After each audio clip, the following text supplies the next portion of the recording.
আমার কেন আছে?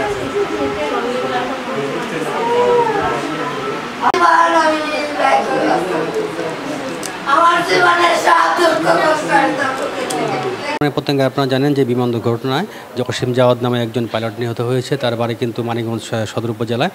আমরা এখন আছি মানিকগঞ্জ সদর উপজেলার, এটা হচ্ছে সোনাগারপট্টি এলাকায় যে গোল্ডেন টাওয়ার। এই গোল্ডেন টাওয়ারে কিন্তু তারা এখানে ভাড়া থাকেন। তার মূলত বাড়ি হচ্ছে মানিকগঞ্জ জেলার সাটুরি উপজেলার দলগ্রাম গ্রামে। তো আমরা এখন দর্শক দেখার চেষ্টা করব। নিহতের পরিবার কিন্তু এখন শোকে মর্মাহত হয়ে গেছে। আপনারা জানেন যে চট্টগ্রামের পতেঙ্গায় কিন্তু কর্ণফুলী নদীতে কিন্তু মূলত বিধ্বস্ত হয় বিমান বাহিনীর এই প্রশিক্ষণ। সেখানে কিন্তু আপনারা জানেন যে দুজন বৈমানিক কর্মকর্তা ছিলেন, একজন নিহত হয়েছেন এবং আরেকজন কিন্তু চিকিৎসাধীন রয়েছেন। বিষয়টা কিন্তু আমরা যখন জানতে পেরেছি, আমরা কিন্তু মিডিয়া কর্মীরা আমরা এখন তার যে মানিকগঞ্জের গোল্ডেন টাওয়ার বাসায় চলে এসেছি। আমরা যতটুকু জানতে পেরেছি যে প্রশিক্ষণ যে উড়োজাহাজে আগুন লাগার পর কিন্তু দুইজন যে পাইলট ছিলেন তারা কিন্তু প্যারাসুট দিয়ে কিন্তু নিচে নামে আসেন। এই সময় কিন্তু কর্ণফুলী যে নদী থেকে তাদেরকে উদ্ধার করা হয়। বিএনএস পতেঙ্গা হাসপাতালে তাদেরকে প্রথমে ভর্তি করানো হয়। চিকিৎসাধীন অবস্থায় কিন্তু আমরা যতটুকু জানতে পারি দুপুর 12টার দিকে কিন্তু স্কাউট ড্রোন যে লিডার ছিলেন জসিম জাওয়াদ তার মৃত্যু হয়।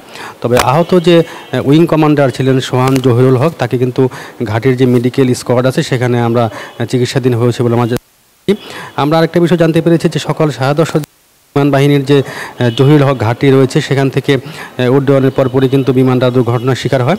এই সময় কিন্তু বিমানটিতে আগুন লেগে যায় এবং পরবর্তীতে কিন্তু বিমানটি বিধ্বস্ত হওয়ার আগে কিন্তু পাইলটকে ও কো পাইলটকে কিন্তু প্যারাসুট দিয়ে নিচে নেমে আসেন।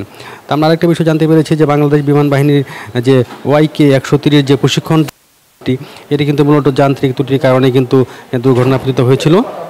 আরেকটা বিষয় আপনি জানিয়ে রাখতে চাই যে নৌবাহিনী ও বিমান বাহিনী বিধ্বস্ত বিমান উদ্ধারে কিন্তু তারা অভিযান চালাচ্ছে এবং বন্দর কর্তৃপক্ষ প্রয়োজনীয় নৌযান হয়েছে বলে আমরা জানতে পেরেছি।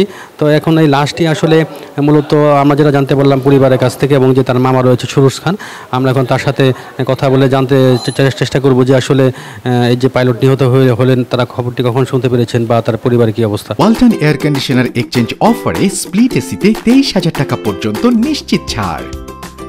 আপনি একটু বলবেন যে আপনার এই খবরটা কখন পেয়েছেন? আসলে আমরা আসলে প্রথমে পেয়েছি ওই টিভি স্ক্রলে দেখি। তো তখন আমরা নিশ্চিত হতে পারিনি যে আমার ওর মধ্যে আমার ভাগ্নে আছে। কখন নিশ্চিত হলেন বিষয়টা? নিশ্চিত হলাম পরে ওখানে থেকে আমাদের আরও ডিফেন্স আত্মীয় স্বজন আছে তাদের কাছ থেকে পরে খবর পেয়ে নিশ্চিত হয়েছে। দুর্ঘটনার বিষয়ে আপনারা কতটুকু জানেন? আসলে দুর্ঘটনার ব্যাপারে আসলে তো আমরা যতটুকু জানতে পেরেছি যে মানে উড্ডয়নের পর আগুন লেগে যায়, তখন ওর সাথে আরেকজন ছিল পাইলট, ওনার ডিজিগনেশনটা ঠিক বলতে পারতেছি না। তো পরে দুইজনে বাঁচার জন্য প্যারাশুট দিয়ে নামে তারা দুইজনেই ওই কর্ণফুলী নদীতে ডুবে যায়। পরে তাদের উদ্ধার করার পর ওকে নিয়ে যাওয়া হয় ওখানে, যতটুকু জানতে পেরেছি ওখানে CMS-এ নিয়ে যাওয়া হয়, কিন্তু ওর জ্ঞান ছিল না এবং এক পর্যায়ে আমরা ইনফরমেশন পাই যে ওর আর জ্ঞান ফিরেনি এবং সে তো খুবই মেধাবী ছিল এবং সে ইন্টার রেজাল্ট করার পর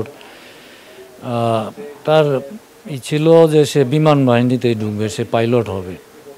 এটা তার একটা মানে ছোটোবেলা থেকেই তার একটা জীবনের প্রত্যাশা ছিল এবং যে কারণে সে অন্য কোনো জায়গায় ভর্তি হওয়ার ব্যাপারে পার্টিসিপেট করে নাই।